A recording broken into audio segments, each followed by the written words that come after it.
5 साल में इंदिरम्मा हाउसिंग के तहत 20 लाख मकानात की तामीर का मंसूबा, 4 मरहलों में 5 लाख रुपये की इमदाद। वज़ीर हाउसिंग पोंगुलेटी श्रीनिवास रेड्डी का बयान। वज़ीर हाउसिंग पोंगुलेटी श्रीनिवास रेड्डी ने इल्ज़ाम आयद किया कि BRS दौरे हुकूमत में डबल बेडरूम मकानात के नाम पर अवाम को धोखा दिया गया।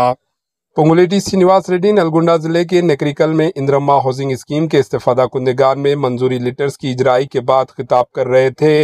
इन्होंने कहा कि कांग्रेस हुकूमत ने इंदिरम्मा हाउसिंग के तहत पहले मरहले में 4,50,000 मकानात की तामीर के लिए इमदाद फराहम करने का फैसला किया है। इन्होंने कहा कि हर असम्बली हल्के में 3,500 मकानात की मंजूरी दी गई है। इन्होंने कहा कि मकानात की मंजूरी के सिलसिले में गरीब और मुस्तहिक खानदानों फैमिलीज का शफाफियत के साथ इंतखाब किया जा रहा है। बिला लिहाज मजहब व मिल्लत तमाम गरीब फैमिलीज को मकानात अलर्ट किए जाएंगे।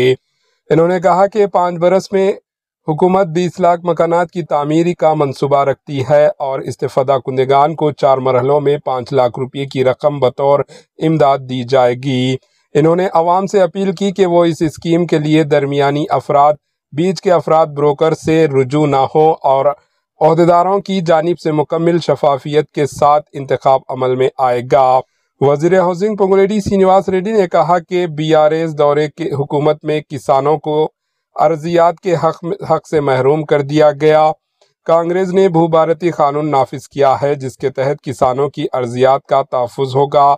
इन्होंने कहा कि रेवेन्यू सदस्यों में रियासत गिर सतह पर 8,60,000 दरख्वास्तें मौसल हुई है।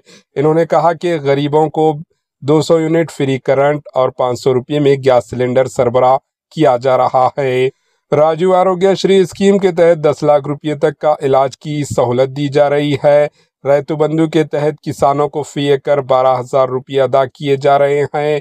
इन्होंने कहा कि रैतु नेस्तम स्कीम के तहत 9 दिनों में 9,000 करोड़ किसानों के अकाउंट में मुंतकिल किए गए। इन्होंने कहा कि हुकूमत लॉ एंड आर्डर की सूरत हाल को बरकरार रखने में कामयाब हुई, जिसके नतीजे में रियासत तेलंगाना में सरमायाकारी के मौक़िफ़ में इजाफा हुआ।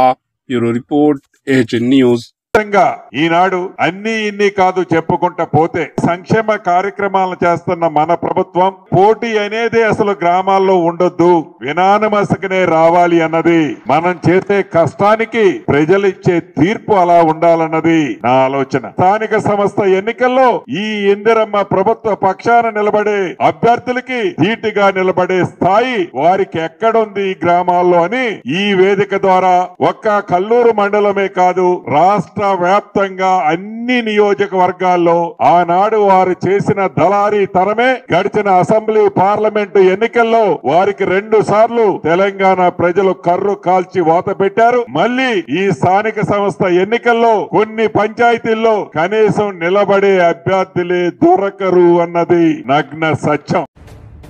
AHN न्यूज़ के YouTube चैनल को सब्सक्राइब करें और बेल आइकन को दबाना ना भूलें ताकि आपको हर नई आने वाली वीडियो का नोटिफिकेशन बर वक्त मिल सके।